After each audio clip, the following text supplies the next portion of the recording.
أعوذ بالله من الشيطان الرجيم بسم الله الرحمن الرحيم يا أيها الذين آمنوا لا تأكلوا الربا أضعافا مضاعفة واتقوا الله لعلكم تفلحون واتقوا النار التي أعدت للكافرين وأطيعوا الله والرسول لعلكم ترحمون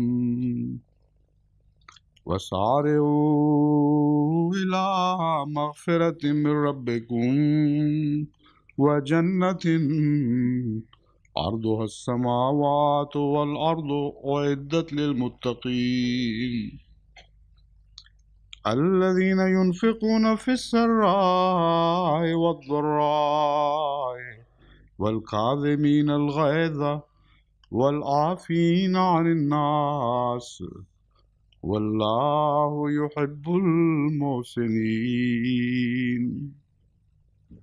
والذين إذا فعلوا فاحشة أو ظلموا أنفسهم ذكروا الله فاستغفروا لذنوبهم ومن يغفر الذنوب إلا الله ولم يصروا على ما فعلوا وهم يعلمون أولئك جزاؤهم مغفرة من ربهم وجنات تجري من تحتها الأنهار خالدين فيها ونعم أجر العاملين.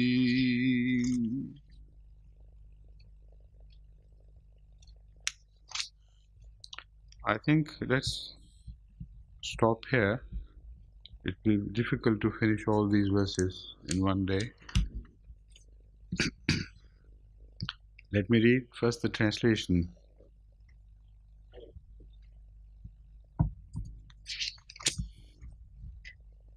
يا أيها الذين آمنوا لا تأكلوا الربا أضعافا مضاعفة واتقوا الله لعلكم تفلحون. O ye who believe, devour not interest involving multiple additions, and fear Allah that you may prosper. And fear the fire which has been prepared for the disbelievers, and obey Allah and the Messenger that you may be shown mercy. And hasten towards forgiveness, from your Lord, and the paradise whose value is the heavens and the earth. It is prepared for the God-fearing. The word value can be also replaced by the word expense. In fact, the word expense is closer to the meaning of the word ard than value. That should be preferred. Value, of course, is included in that. So I'll reread the translation.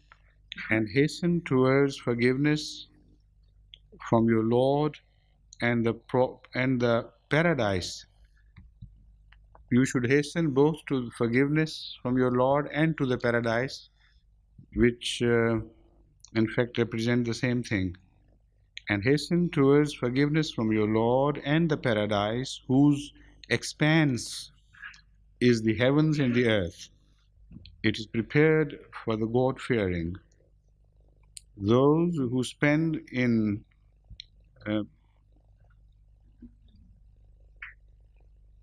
prosperity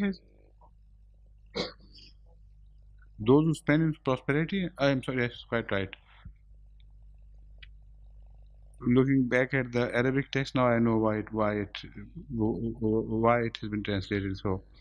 Those who spend in prosperity and adversity, and those who suppress anger and pardon men, and Allah loves those who do good. Now, this verse should be read in conjunction with the previous one. Otherwise, there seems to be some answer missing. This is the description of further description of those who deserve Allah's forgiveness. They are such people, that is, those who spend in prosperity and adversity, and those who suppress anger and pardon men, and Allah loves those who do good. And those who, when they commit a foul deed or wrong themselves, remember Allah and implore forgiveness for their sins, and who can forgive sins except Allah, and do not knowingly persist in what they do. And who can forgive sins except Allah is in parenthesis, and the sentence reads on, and do not knowingly persist in what they do. It is those whose reward is forgiveness from their Lord, and gardens beneath which rivers flow, wherein they shall abide, and excellent is the reward of good workers.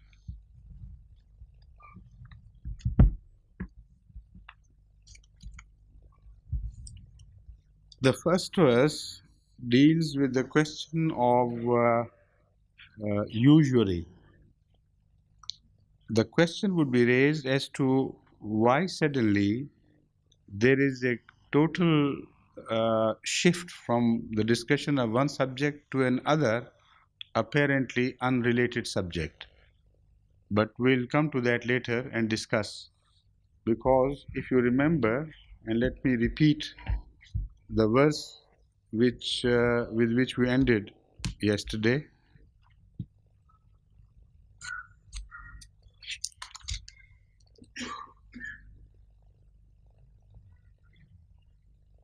In fact, all the verses which we have discussed already in the preceding ruku deal with the situation of Uhud and what passed there, and the reasons why, and the Muslims behaved in a manner, and so on and so forth.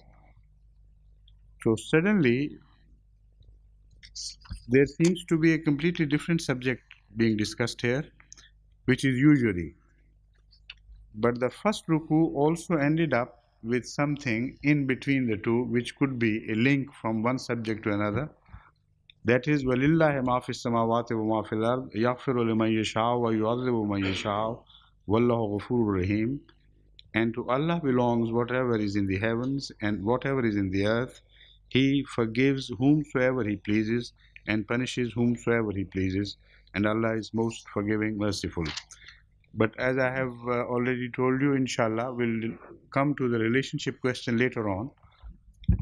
But let me discuss first some important words and what other commentators have said about the difficult points of this verse. First of all, the word riba. This has been translated as usury or interest. What is riba? What is the root of the word riba? Raba yarbu, which means something which increases, which grows. So raba yarbul malo, that is, the wealth grows. And if you say arba, which this would mean that you have increased something else. The one is intransitive. The first was the intransitive form, and the second is the transitive form. From raba yarbu, the transitive verb would be arba. Ar-riba al-faidatu, any profit or excess of what you have spent would be which you get in return would be called riba. Also, the word ar-rabwa is considered to be the derivative, I mean, the root verb, root. What was the word which I proper grammatical term I've forgotten? The root word from which the word riba is derived is also described to be a rabwa, which apparently has no direct connection, but in meaning, of course, it has some connection. A rabwa is a plateau, a raised place anywhere. That is called a rabwa. So, because the meaning is common, to increase, to grow, so any place which is high and tall is also derived from the same intransitive verb, the same root word, re, be, wow. These are the three roots of the word. Again, one other meaning is very interesting, which is generally not known to the people. Rabwa is our central town in Pakistan. So we know Rabwa is an elevated place, but we don't know that Rabwa also means a community, and a well-knit community for that matter. So in Al-Munjad, Lisan, Mujam, Al-Wasit, this has also been mentioned that Rabwa means a large, important, strong community. Al-Ardul Murtafa, I have already explained. Ar-Rabwo also means dhiqun nafs, that is asthma or shortness of breath. What relationship it has with the meaning of elevation or anything? In fact, when you go to higher altitudes, you are always in danger of losing your breath, and shortness of breath is related to high altitudes. So that is why in Arabic, apparently different meanings belonging to a single word have really deeply connected with each other. In final analysis, you can always find some definite link in the meanings of these words, which apparently are different.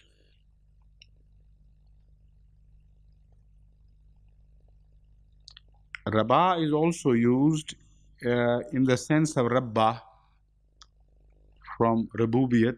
You say Rabbahu, which means you brought something up, looked after it, and made it grow under your benign patronage.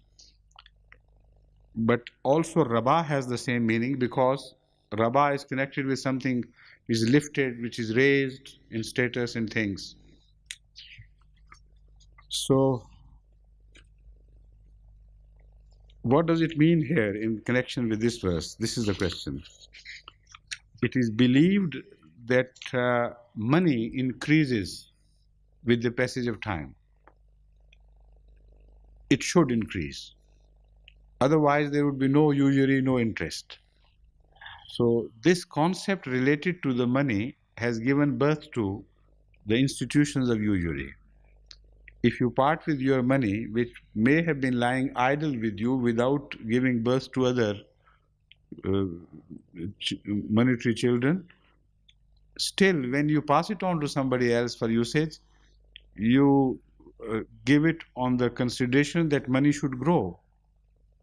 That is why once Sallallahu Alaihi Wasallam, in response to somebody why usury was forbidden, instead of answering the question, he made a counter question. He said, does your money give birth to children? So that was the point which he was referring to. The central point is, money by itself has no power to grow. But because there is a false notion attached to money that it should grow, So whenever people passed on money for usage to others, they, under this false conception, they thought that they should get more in increase. So the Holy Quran rejects this idea. The Holy Quran, in fact, proposes a completely different concept about money. The Holy Quran says that if you employ money to exploit poor people, then money has the quality of decreasing in value rather than increasing. It's a very deep economic, there is a very deep economic wisdom in this, which I have discussed elsewhere, but I don't think there is time for me to enlarge upon this anymore. But remember that Quranic concept is completely opposite to the generally known and accepted economic concepts about the quality of money, or the capital as you may call it. Capital in Islam is an inert thing basically. Wedded to human values, it has possibilities both to grow or to lessen and decrease.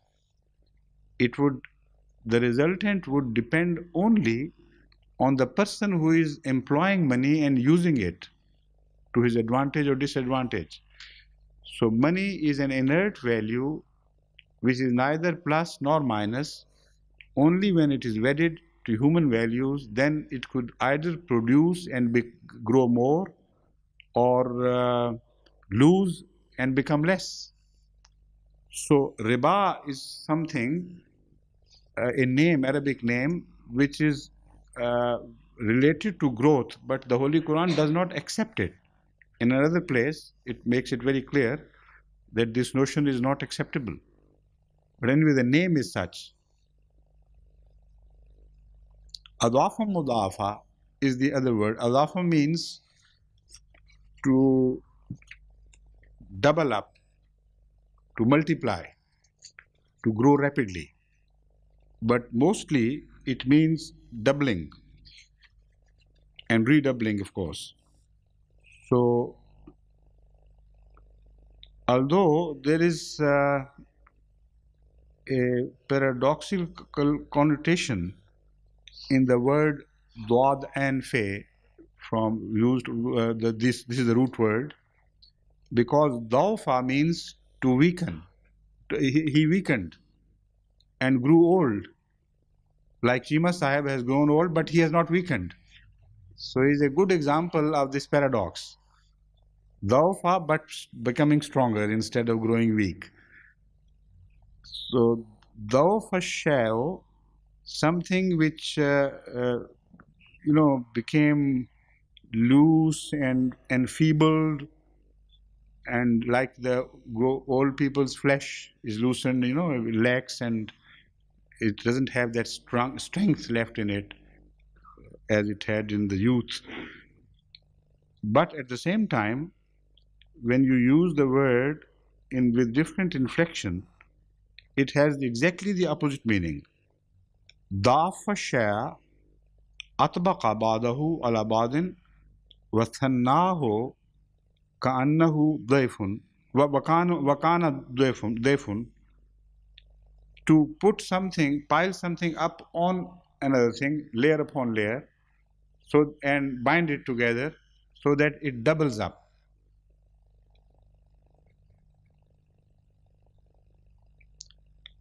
Wadayfu shay means something which is increased by multiplication, by doubling. Adaf is the plural of the word of dayf. So this means do not eat. The translation would be do not eat interest or usury, which goes on doubling and increasing in mass and volume, and has the unlimited possibility of growth. So adafa mudafa means not only doubling up, but a continuous process of doubling it, endless process of doubling up, which has no limit.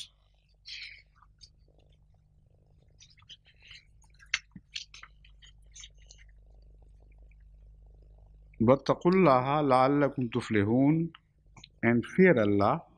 The word taqwa is already well known to Muslims in general and Ahmadis in particular, so I don't have to further explain it here.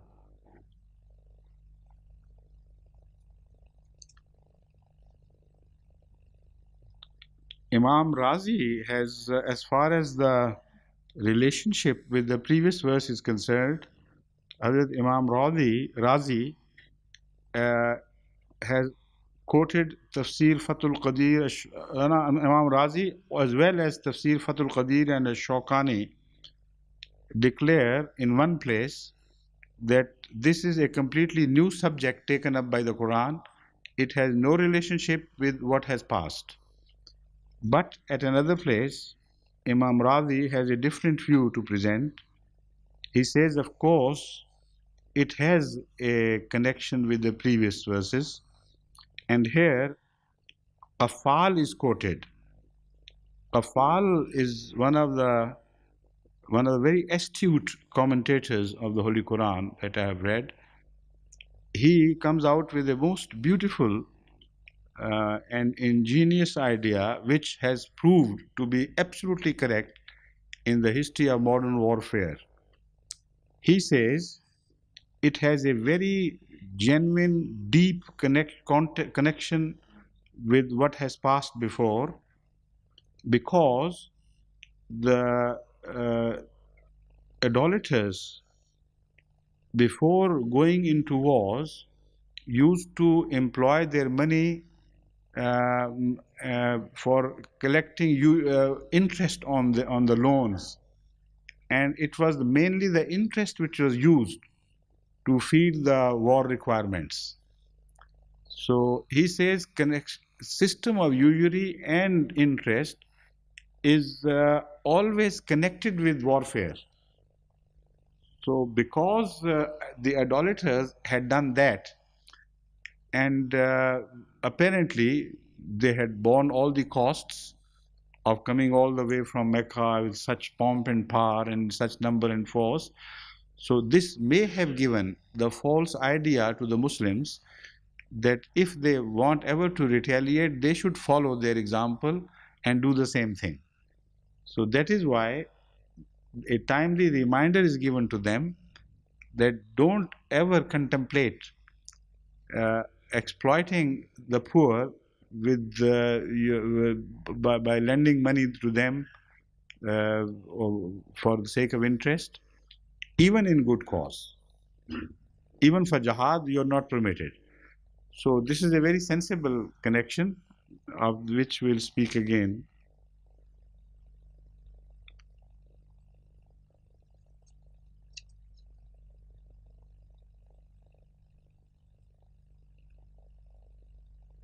Most of the commentators have gone about describing the nature of the crime.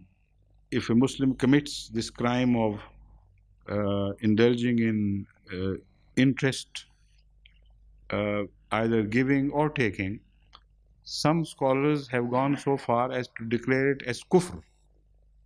And they say any Muslim who indulges in any financial dealings which are based on usury terms, etc., or interest, he should be considered pakka kafir, and he has nothing to do with Islam. Some others have taken it more slightly lightly, but consider it to be among the major sins. Now, the subject of discussion, the emphasis, much emphasis is laid on the word on the phrase adafum mudafa. Some scholars have gone to interpret, have chosen to interpret this as a condition which would make a financial dealing either haram or halal. They say interest in itself is not forbidden. What is forbidden is a form of interest, which is adafa mudafa, which means which multiplies rapidly and mercilessly. So if that condition is lacking, then you can have ordinary, normal rates. You can indulge in ordinary dealings of interest with normal, acceptable rates, which is not forbidden. But most scholars have completely rejected this idea, and they say this adafa mudafa is a phrase which only indicates to the ugliness of the ultimate result of indulging in usury. He says this is what it amounts to ultimately, and this is to highlight the ugliness of usury itself. This adafa mudafa is added to describe the ugliness. It is not a condition. Hazrat Khalifatul Masih Awwal Raziyallahu Ta'ala Anhu has pointedly mentioned that usury or interest, whatever you call it, has been forbidden even without this condition separately. Declaration is clear and unconditional that this is haram. You can't do that. So the only meaning of adafa mudafa is the only way we should treat the phrase adafa mudafa is to accept it as a further attempt to magnify the evil of usury. Hazrat Mauli Sarwar Shah Sahib has mentioned that in fact all usury ultimately ends up in adafa mudafa, whether the terms are soft or hard, because most people who are compelled to borrow money are in a poor financial state of have a poor financial standing, and most cannot pay the borrowed money on interest terms in time. So the time lapses and the money goes on increasing until the capital grows also in volume. And even if the terms are very soft, even if it's 2-3% like some international loans are, ultimately the capital increases to a degree that this 2 or 3% practically amounts to 20-25% in comparison to the original sum which was loaned out. So it's very, very wise observation on the part of Hazrat Maulvi Sarwar Shah Sahib, who was a very deep, sound religious scholar, but who didn't have much knowledge of subjects other than religious, like economy, etc. But he was exceptionally intelligent, and his tafsir-e-sarwari, should be rated very high among all the tafasir, and I recommend those who can have access to tafsir-e-sarwari to read it. So this point was raised by Hazrat Maulvi Sarwar Shah Sahib.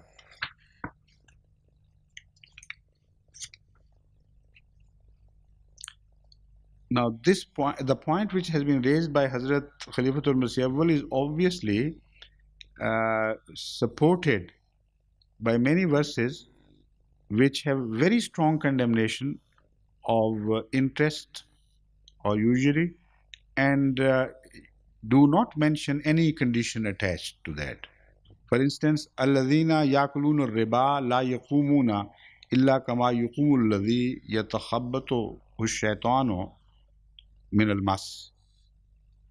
That those who devour interest do not rise except as rises one whom Satan has smitten with insanity. That is because they say trade also is like interest. So those who believe that trade also is a means of increasing one's money, so loaning out your capital to someone else should justify the same increase, expected increase. So it is type of trade, no more. The Holy Quran very strongly rejects this idea and rejects the very institution of interest, which unfortunately is getting more and more, um, I think, which I should say, which unfortunately is accepted by all the Muslim states so far, as much as I know, and which has gone deep into the financial dealings of all Muslim societies. And unfortunately, also, Ahmadis are not treating it anymore with such taboos as they used to treat it 3 decades ago, for instance, or 4 decades ago. So they are becoming lax in their abhorrence of borrowing money on interest, etc. And I should remind you that the Holy Quran is very severe on this thing. The Holy Quran uh, is very harsh in its judgment on those who take license in this regard and consider it to be an ordinary small thing. But let me return to the concept, the question of connection first, then I'll speak of these things again. Now, as far as the relationship to the previous verses, not only the verse, but the verses is concerned, I believe, I fully agree with, of course, Qafal, that usury or the institution of interest is inseparably related to big wars. A small skirmish or battle may be considered as an exception, but the institution of war as such is related to the system of usury. If you study the history of the First World War and the Second World War, you will be pained to learn that the prolongation of both these wars was only possible because of borrowing of money at high interest rates, both internally by the states involved in belligerency or externally from other powerful, wealthy sources. This is why bonds are issued so extensively, defense bond, this and that, on the promise that the person will be paid more. And also, governments borrow heavily from rich financial houses, banks, etc., from outside and from other states, etc. The beneficiaries of wars are always capitalists, the wealthy people in the society, as well as those who have financial racketeering, international financial racketeering. And in both these wars, those who benefited most were the Jews, because they controlled the sources of money, the sources of capital. And both these wars were turned to their advantage to such degree that it leaves one to imagine that perhaps wars are desirable for the Jews. If there are no wars, perhaps they would be encouraged to plan and conspire to have wars, because a situation of peace is far less advantageous to them than a situation of war. Look at the question of Israel itself. Had there been no Second World War, there would have been no Israel. The British government was heavily indebted to Rothschild Jewish bank for borrowing money for their war efforts, and also to other Jewish controlled financial houses. So that is why the interest, the system of interest, institution of interest and banking are coupled with the dangers of wars, if not so initially, at least they are coupled with the dangers of wars being prolonged beyond normal expectancies. So the Holy Quran is discussing war, a situation of war, of Jang-e-Ohad. And suddenly, to speak of usury is not irrelevant. It is, they're deeply connected subjects. The second link is with the last verse of the previous ruku, which stands as a bridge between the previous subject and the subject to come. But I remind you that this entire ruku should be treated as something in parenthesis which is related, but which also stands as a sort of interlude between two subjects. And the question of war will be discussed again, and the same subject will be taken up again in general. So this interlude also is justified through relationship between what has been said before and what is yet to come after this ruku will be finished. Now this bridge which I mentioned was the verse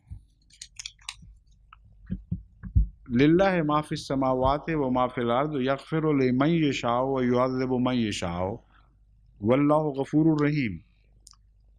It speaks of God's right, prerogative, authority to forgive whomsoever He pleases or to punish whomsoever He pleases. This is the ordinary meaning, and so much has been said about it and discussed in most commentaries. But I have not read anywhere that this verse, in fact, is the opening door to the second ruku. In the second ruku, which we have just started reading, everything is explained. Who are the people whom God forgives? Who are the people whom God punishes? The reasons why He forgives, the reasons why He punishes. So this is a very important subject which had to be explained. So although as such it can be taken in parentheses, but it has its own justified place here. So now let's turn to the question of usury. The usury is the worst type of exploitation of the helpless people, the poor, the innocent. And usury is a social crime, because somebody who is downtrodden and fallen and stands in need of financial help for his very survival, he would not go to asking for money for any lender to any lender if he was financially sound.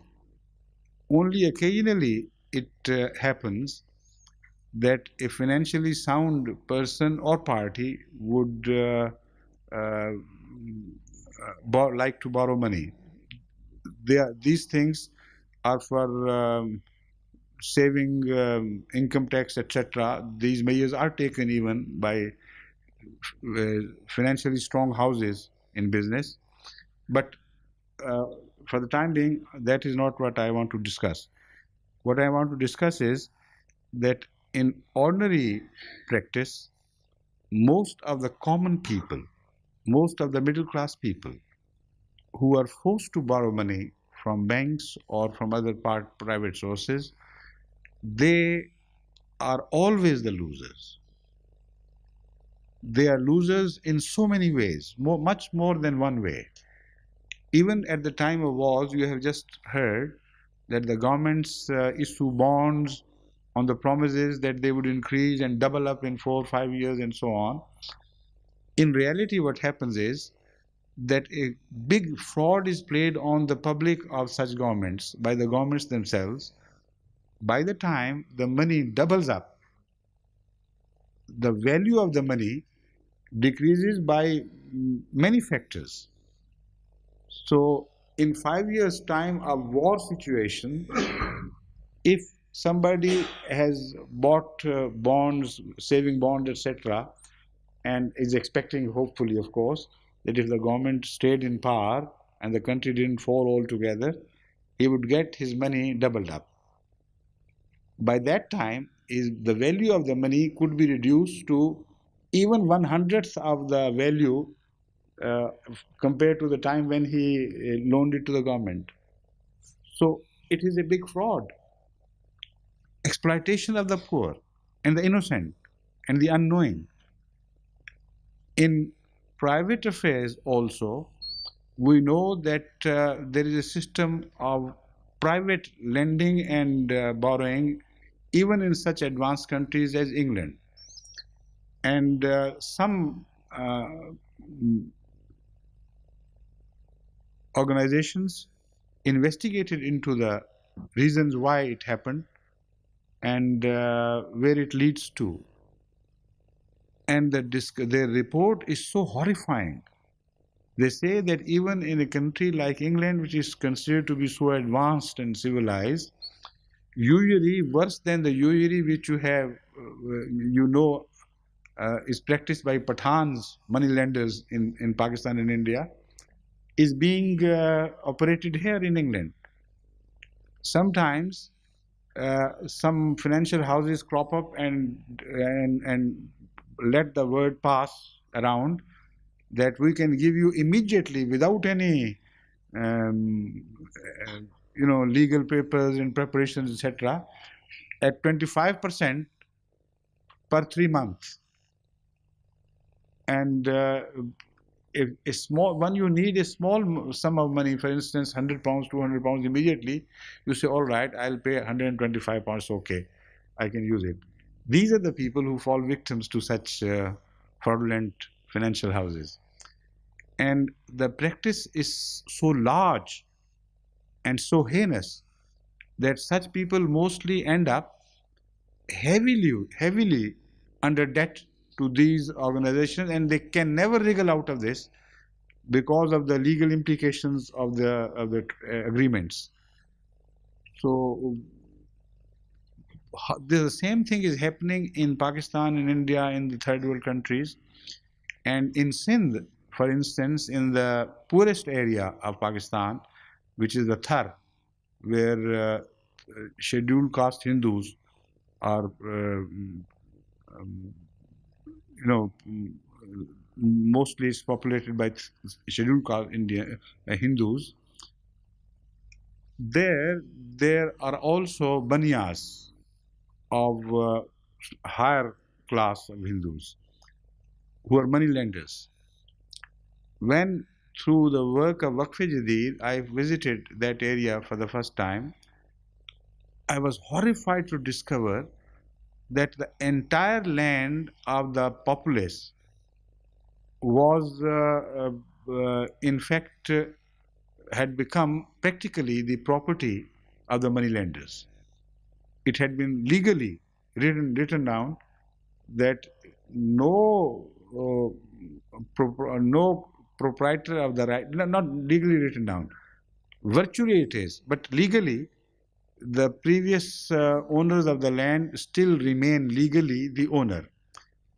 So I was a bit intrigued about this situation. I said, why don't the Hindus just take over the land and finish with this nonsense? Then I discovered that if they do it, this usury system of usury, the chain of usury will break.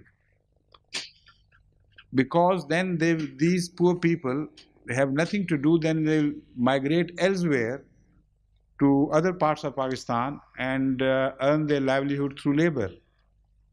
Now the land still remains in their name. So they're tied down to the same area. What happens is, whatever they produce is completely appropriated by the money lenders, because there is far more they still owe them than the entire land produce of 1 year or even many years. So they take it wholesale completely. and write down in their khatas, bahis, etc., that this much has been paid back. And then they say, now how much you need for the next year to live.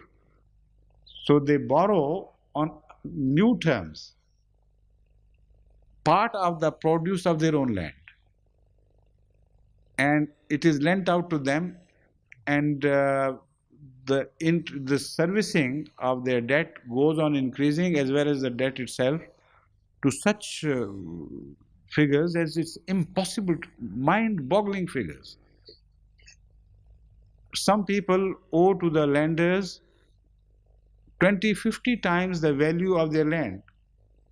So they are enslaved bondage men of these money lenders. So if you are so cruel, so heartless, how could you expect forgiveness of Allah?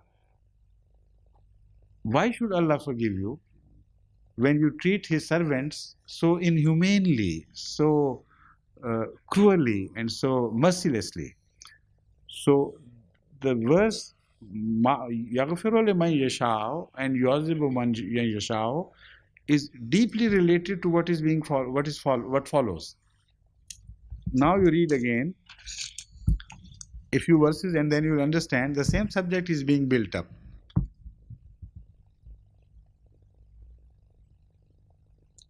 وَاتَّقُوا اللَّهَ لَعَلَّكُمْ تُفْلِحُونَ.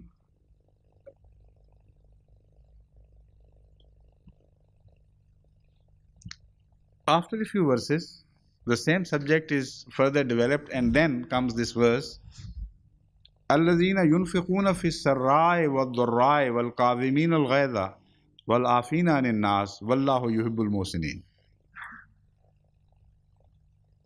Those, in fact, deserve forgiveness of Allah who spend in prosperity as well as in adversity, instead of exploiting others' adversity.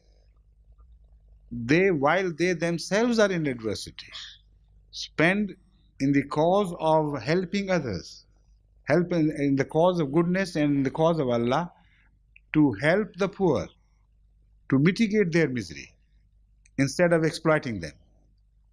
So this is the connection.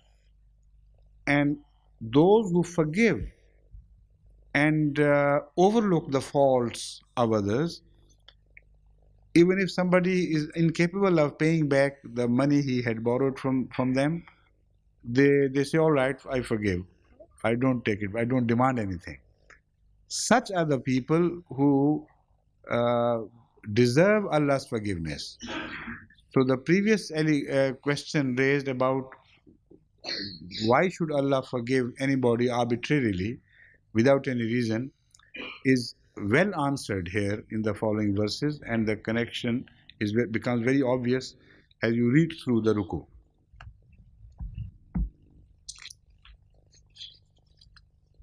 The second verse, وَاتَّقُوا النَّارَ الَّتِي أُعِدَّتْ لِلْكَافِرِينَ, has also been the subject of discussion on one important single point.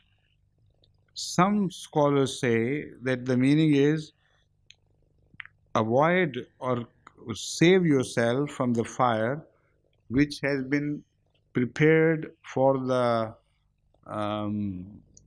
non-believers. So some say that it is according to one scholar, I'll tell you who. Perhaps it is Imam Abu Hanifa, who says this is the most alarming verse as far as the Muslims are concerned, because this is one place where the Muslims are addressed and they are told that you should fear the fire which is prepared for non-believers. So you will not be exempted from that fire, that type of hell which is prepared specially for the non-believers.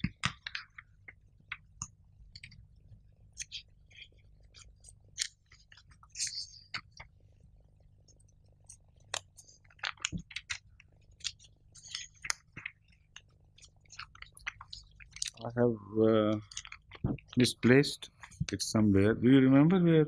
Huh? Imam Hanifa? Yeah, yes, quite right.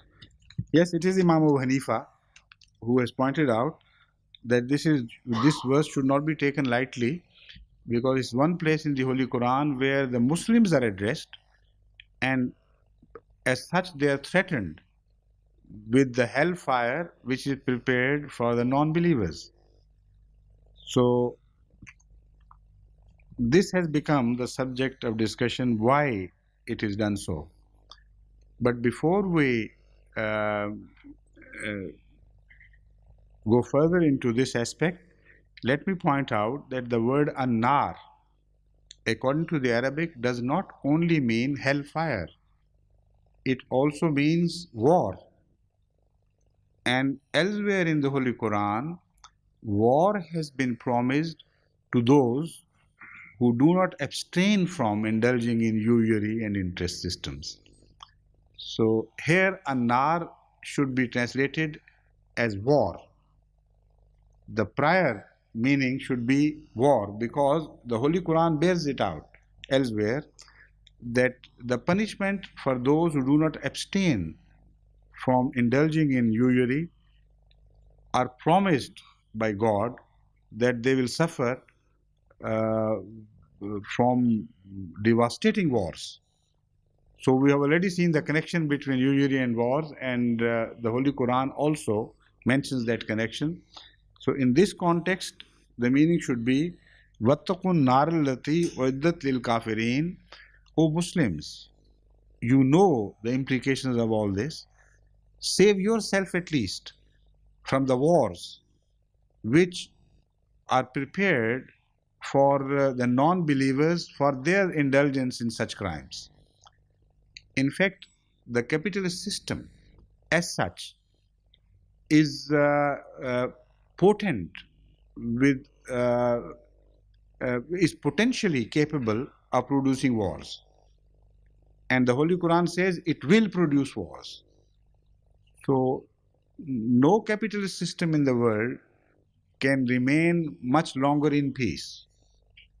The capitalistic philosophy itself generates wars, and as such the Muslims are warned that we have told you of the inherent dangers of this financial folly of indulging in interest.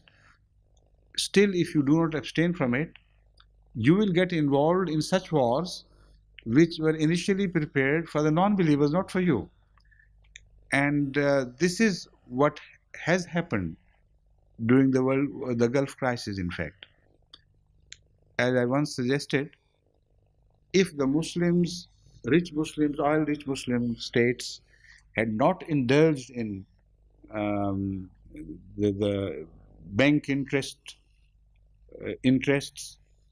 uh, with to be used for their own personal gains, there could not have been any Gulf War at all, because the money they get in interest, if they had spent in good cause on poorer brother Muslims and Arabs at least, if not other Muslims, this could have created such deep satisfaction, and it could have fulfilled the more than fundamental requirements of the whole area in such a manner as no ill will could prevail and could survive in this atmosphere.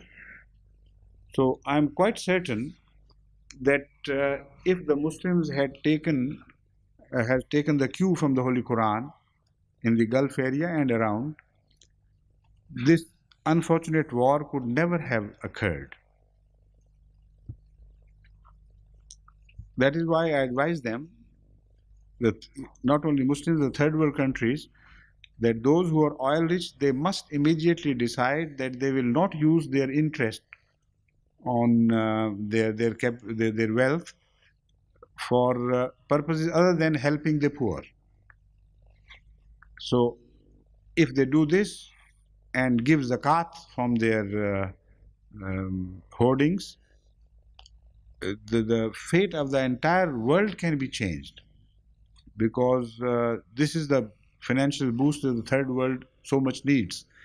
And if you calculate the wealth and the outcome of interest on their hoarded money, and zakat on 2.5%, you'll be surprised how much money becomes immediately available for spending on the good cause.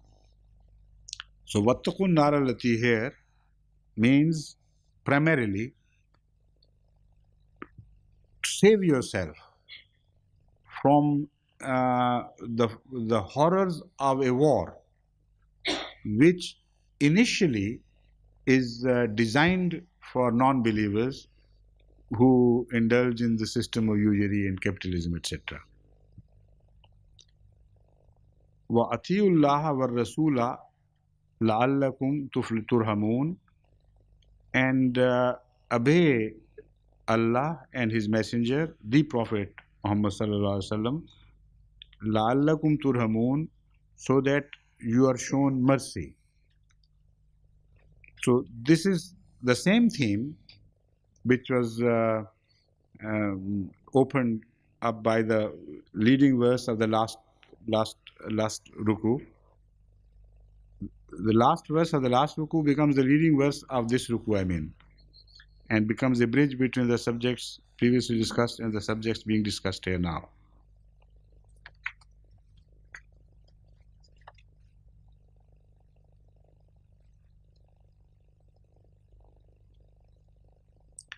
Mufradat Imam Raghib, for instance, also mentions An-Narul Harbo.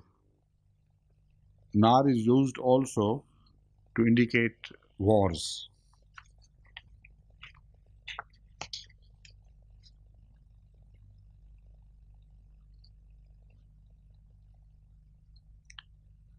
Now I'm just scanning through the opinions of other classical commentators. If anything is worthy of mention, I'll mention it to you.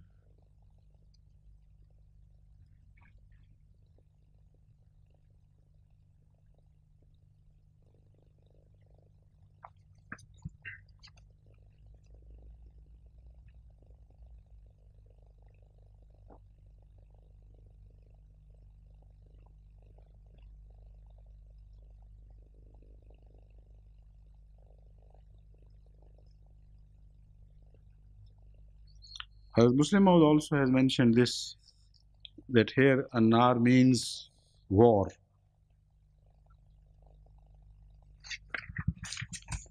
Nothing worthy of mention is left out, so I'll turn to the next verse. وَسَارِعُوا إِلَى مَغْفِرَةٍ وَسَارِعُوا إِلَى مَغْفِرَةٍ مِّن رَبِّكُمْ وَجَنَّةٍ عَرْضُهَا السَّمَاوَاتُ وَالْأَرْضُ أُعِدَّتْ لِلْمُتَّقِينَ, and hasten towards forgiveness of your Lord and to the paradise, عَرْضُهَا السَّمَاوَاتُ وَالْأَرْضُ, whose span or expanse is equal to the span and expanse of the whole universe, the heaven and the earth. أُعِدَّتْ لِلْمُتَّقِينَ, this has been prepared for those who fear Allah. So in fact, these two verses stand in contrast to each other. There a hell was mentioned or war was mentioned, أُعِدَّتْ لِلْكَافِرِينَ, for the non-believers. Here it is uiddat for muttaqin, not just believers, but those who fear Allah. They will have this heaven described here. Personally, I believe that this should apply both to the heaven which is promised after this life, in the next life to come, and also to a sort of heaven which has been promised here on this earth. My reason is that An-Nar has been translated, acceptably translated, in two ways. One meaning of An-Nar is applicable to this world here, and the other meaning of An-Nar is applicable to the world, the next world. So also this verse, which stands in contrast to this, should have both these two applications. One application for this world as against the nar of war, and the second application for the next world to come in the sense of the heaven as we understand, which is promised to us in the life to come. So in the first sense of the word, سارعوا إلى مغفرة من ربكم وجنة أرضها السماوات والأرض أعدت للمتقين means if you fear Allah, if you abstain from interest and usury, etc., then we promise that we will be able to create a heaven here on earth, which will not only be a heaven for worldly things, but it will create an atmosphere where people will become godly, God-fearing. And this would be a heaven both for concerning the matters of this world and concerning the matters of religion as well. So a climate which is generated from capitalistic system is not promotive to the type of heaven which is visualized in the Holy Quran, not only for the next world but for the world here on this earth. The heaven which has been mentioned in connection with Adam's first heaven, that heaven has been described as a place on earth where the basic needs of man are guaranteed. لا تزمع فيها ولا لا تجوع فيها ولا تجوع فيها ولا لا تجوع فيها ولا ترى ولا تزمع فيها ولا تضحى.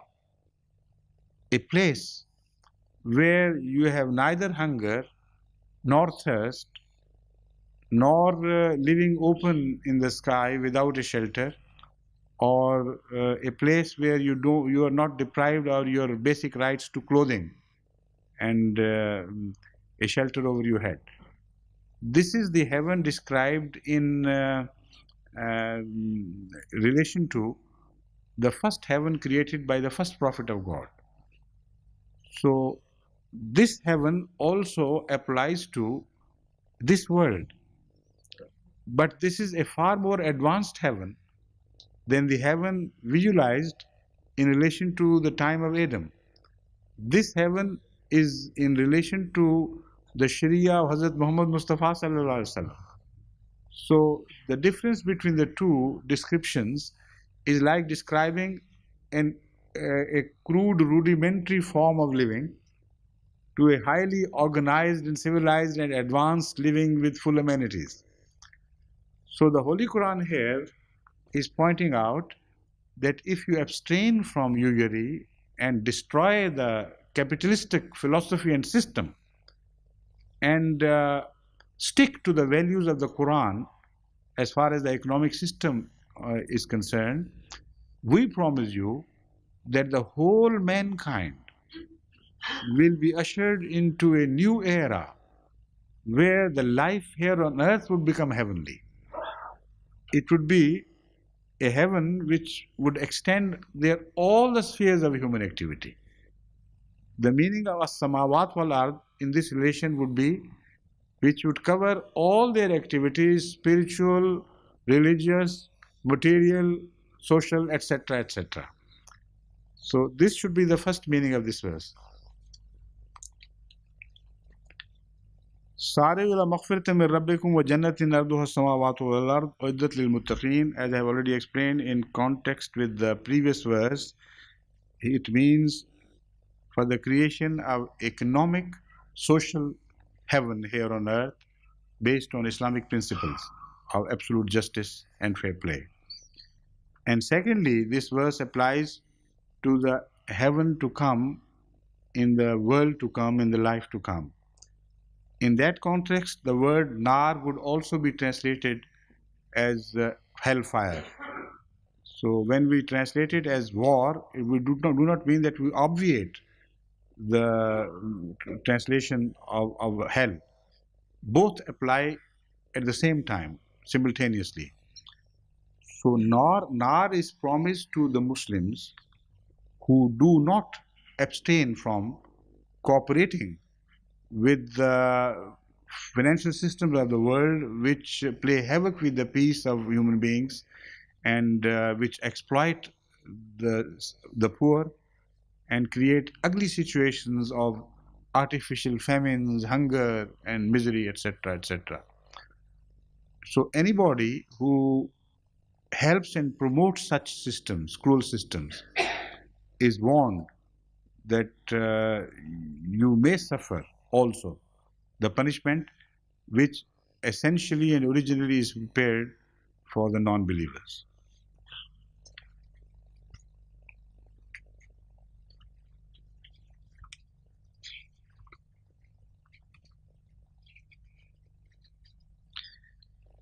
Some other interesting points about these verses. This verse are discussed by different scholars.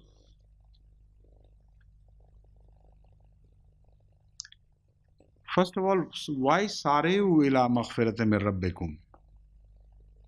Why hasten towards this? Elsewhere, this is not mentioned in connection with other ordinary human conduct.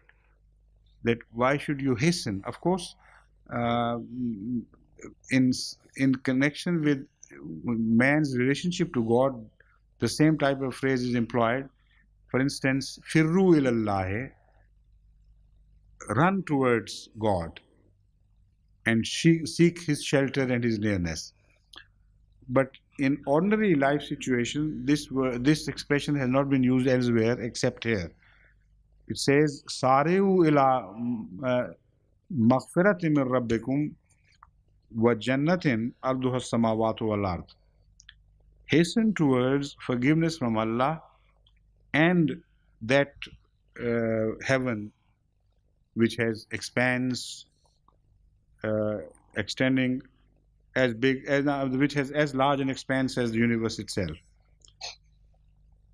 Sareu perhaps is mentioned because a situation where the needs of the poor is ignored, where they are abandoned without anybody showing mercy to them, where instead of trying to improve their lot, they are further exploited and made further miserable until the very life becomes a misery, a prolonged misery for them.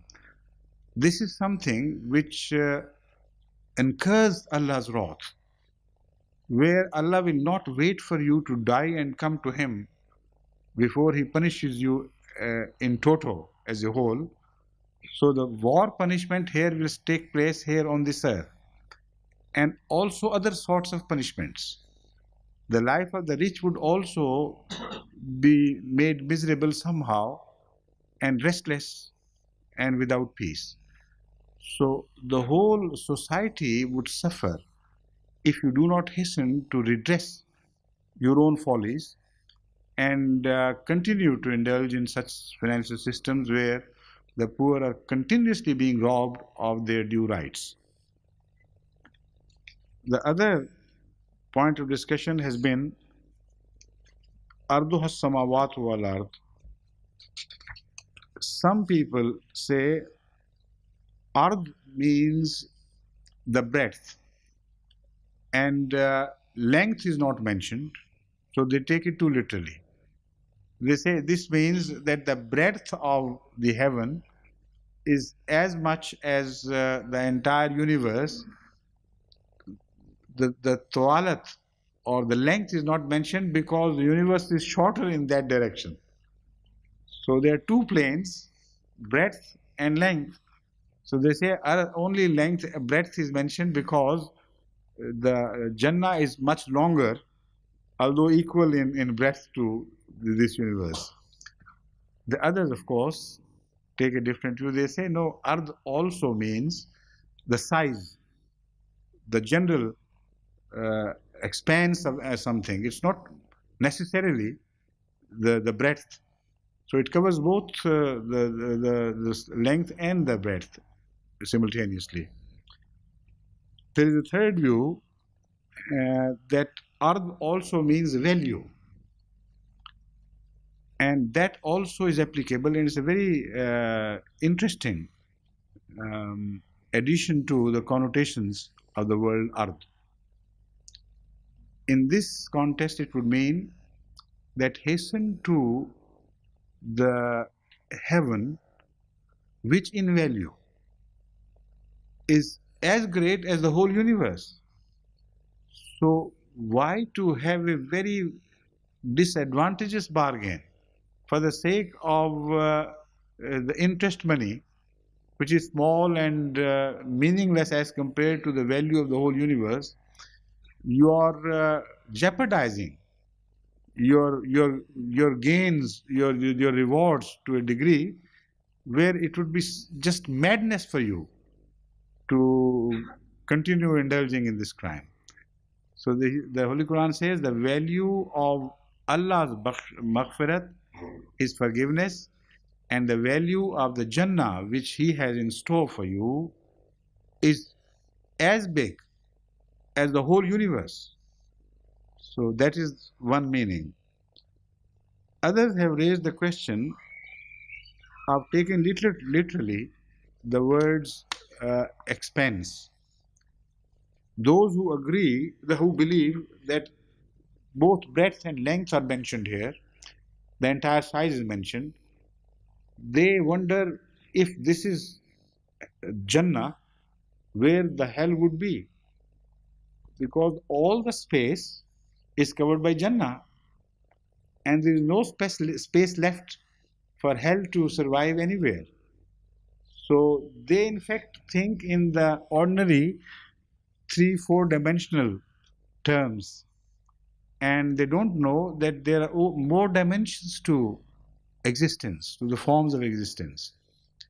Already the mathematicians have worked out 14 or more dimensions in mathematical hypothetical possibilities. The 3 or 4 dimensions known to us are not all the dimensions to existence. There are other possibilities. And you will be fascinated to learn that this is exactly what the answer was. This is exactly what Hazrat pointed out when he was confronted by such a question. It is reported that the representative of Hirqal, Kaisar, was at Medina when perhaps close to that period this verse was revealed. So he was a bit stupefied by this because he was taking it literally in the ordinary dimensions. So he said, pointing to this verse, he asked Hazrat, I have heard that you invite people to a heaven which is prepared for the God-fearing people, whose expanse is equal to the entire universe. My question is, where the hell would be if the heaven covers the entire area, entire space? The answer was, Subhanallah, Allah is free from all defects. When there is day, where does the night go? The same space. So there is day, there is night. You know, he pointed out to different possibilities. He didn't say exactly that there are dimensions and other possibilities, in the form of mathematical possibilities. But what he pointed out was, it was deeper than just the question of dimension. What he said was that hell is not something substantial which occupies a place and displaces other similar things. Hell is the concept of hell, according to what Rasulullah has instructed us, is like a negative value. When there is light, there is no darkness. What is darkness? It is absence of light. It is not something which occupies something on its own merit and its own right. So what he pointed out was that hell is the possession of, now heaven is the possession of Allah's favors, His kindness, His blessings. To see with the light of Allah is heaven. When this is missing, then in the same space hell is created for you. You don't require a different space. So a very delicate and sublime meaning of heaven and earth has been pointed out by Ahmad sallallahu alaihi wasallam, and still one wonders why the medieval Muslim scholars and even scholars of today consider heaven and hell to be more corporal in their nature than ethereal and spiritual. So this means that all the goodness is all that counts, and lack of goodness is what creates hell. And lack of goodness is not a substantial value in itself. Like the darkness is just the lack of light. So they don't require different spaces. If you shut your eyes in the same space, you will break touch with light and you will be in darkness. You open your eyes and in the same space you get your day or heaven, as it's been described here. So people would live in the same outward space, yet their experiences would be different. This is the message. People living in covering the souls or whatever forms they are in afterlife, they would cover the same space, so to say, but their experience will be so different that one soul would experience hell and the other would be experiencing heaven. So outward dimensions do not matter, do not count, and are not related.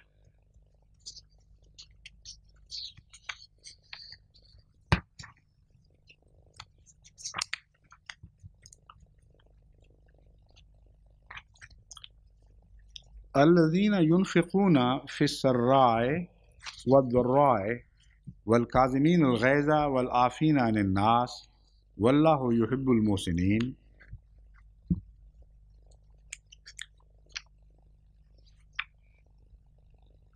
This is the description of those people who would earn heaven, but the door to heaven is through maghfirah. The previous verse should be understood in this context, that maghfirah is mentioned first and al-Jannah is mentioned immediately afterwards. So maghfirah is mentioned in the form of a doorway to Jannah. That also implies that no one can ever enter Jannah or heaven on his own right, on the merit of his own good deeds. Maghfirah will be needed to have him shorn of his sins and their bad effects. So until he is purified by God with his forgiveness, nobody can enter heaven. And who are those people who would earn forgiveness? This is what is being discussed here. And it is also related to the verse which I have pointed out repeatedly, the last verse of the last ruku, the previous ruku. الَّذِينَ يُنْفِقُونَ فِي السَّرَّاءِ وَالضَّرَّاءِ, whose conduct is exactly opposite to the conduct of materialistic people, those who conform to the capitalistic views. الَّذِينَ يُنْفِقُونَ فِي السَّرَّاءِ. Now this is very important. It mentions that those people who spend not only in prosperity, but also in adversity. Now, if you have a borrowing habit, if you have a style of life where you can't live within your means, how can you spend in adversity? So, this is the greatest compliment that could be given to the Muslims, of their uprightness, of their being content with whatever God has provided them, and to live within means, such as the people who would neither beg from others nor borrow money. Otherwise, it's impossible. The situation cannot be conceived. So then, if a society is created of such upright, God-fearing people, the system of usury and interest would automatically collapse. Nobody would go to the lending houses, because such poor people would be in search of places where they could spend in the cause for the sake of others, rather than to the lending houses to borrow money, or to such um, societies who give money. I mean, give money by way of alms and distribute it to the poor, etc. So they won't need any such things, any help, either temporary or permanent. So this is very important. This is why I once issued a sermon on the question of qanaat. Ahmadis must pay attention to this qanaat. Lack of qanaat compels them not only sometimes to beg, but also to borrow, even on interest. And they say, we don't have this, we don't have that, we need for this and we need for that. So are we not justified now to be considered helpless, compelled to borrow money on interest? So sometimes I can't argue with them, I pity them, but I know this is wrong. This is wrong, but justified only because, first of all, they have to rectify their style of life. And they don't come to me for such sermons. They come for a quick answer, this or that. But here is the verse of the Holy Quran which throws ample light on the whole philosophy of the financial relationship. So if the Muslims, the Holy Quran tells us, are upright people, if they learn to live in adversity, not only that, despite adversity, if they desire to spend on others and help others, this would be the first brick for the creation of heaven on earth. Otherwise, no heaven and earth can be built. And this is exactly what happened at the time of the holy founder of Islam. The poorest people of the society, the poorest section of the society, wanted to spend rather than to beg. They were so upright that some would even face death instead of begging to remove their hunger, to appease their hunger. So once a party from among them approached the holy founder of Islam, sallallahu alaihi wasallam, and expressed their deep dissatisfaction, not at their poverty, but at their being unable to spend in the cause of Allah. They said, we are so poor that when we see other healthier sections, more fortunate sections of the society to spend on good cause, to respond to your calls of spending in the cause of Allah, we go through hell, suffering, deep suffering within us. We can't do it. So they took advice from Muhammad, but what we know is this, that they started going out to the woodlands and cut wood, bring that back to the township, and whatever proceeds they received from selling of such wood, they would give as alms to the other poor people, while perhaps they were the poorest in the society. Not necessarily alms. There were national requirements, national needs. The enemy could borrow money on interest and could amass enough capital for wars. The Muslims could not. So all the source of the income was was based on the quality of the society. If the society was of such high quality as being poor, it could spend on good cause, only then Islam could survive. And this is exactly what Hazrat Sallallahu Alaihi Wasallam did produce on earth. So these poor people would do hard labor, not for the sake of improving their lot on earth, for getting more amenities, but to be able to spend in the cause of Allah. If you remember the history of Tahir, you will also recall to mind that there hundreds of such wonderful episodes developed and such things happened. Hazrat Muslim Maud has many a time mentioned these things, fascinating experiences of poor people who would add to their source of income by putting in hard extra labor, like people here do extra work and get extra time payment. So they did it only for the sake of being able to participate in Tehreek-e-Jadid. So this is the life force of Jamaat Ahmadiyya, this character.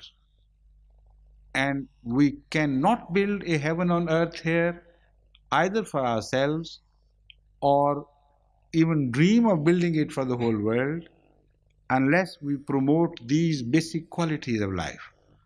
So this verse is highly important and very strongly bonded and connected with the whole subject. A society like this will prevent wars. If countries, poor countries, are made up of such stuff as I am describing, as the Holy Quran has described, then they would never turn to international financial houses or big powers like America, Russia, etc., for borrowing money on heavy interest, etc., and go completely under them and get totally enslaved by their policies. They'll be free, upright people. They will learn how to live on roots if they can't get crops bearing wheat or rice, etc. In Africa, for instance, they have enough roots to live by. But basically, first the character is necessary for building such a society and such situation. Wars would become obsolete, meaningless. This imperialism will fall on its own superstructure. It will collapse because there will be nobody else to rule, because poor people are ruled by their bad habits and their defective attitude to life, by their greed, by their sensitivities to other friends or relatives and the countrymen, etc. So in the end, I'll remind you that in Qadian, Hazrat Muslim Maud tried to build such a society. And once somebody who came perhaps as representative of Gandhi or Nehru, I think it was Gandhi, who asked him about the liberation of India and pointed out, it was a lady, I think, she pointed out that when you do not believe in non-violence or violence, how would you get India liberated? The answer was, the essence of the answer was, that I believe in the liberation of man first. If man is liberated from the bondage of his own sins and follies and greeds and avarices and this selfishness, etc., such a liberated people can never be ruled by outsiders. They are the true free people. And he said, look, go at Qadian, go around its streets and see for yourself. You won't find any police presence. You won't find the presence of government agencies in any form except nominally, only to be formally there. Why? Because we are a liberated people. He said, you are talking about in India of 40 crores, 400 million. Give me 200 million Ahmadis of this character, and the British will be forced to abandon India and go back to their homes. So this is the message of this verse.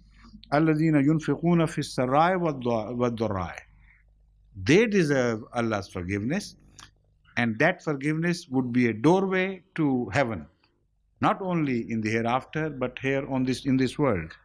وَالْكَاظِمِينَ الْغَيْظَ, and they control their angers. They are not ridden by their angers, they ride their angers and control them.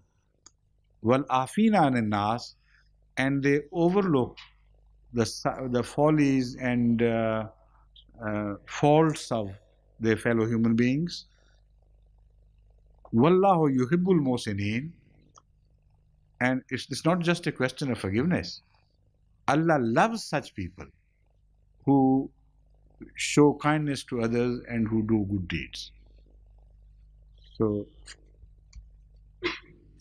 unless I've discovered something else which might have been mentioned, omitted, from next dars we'll turn to the other verses.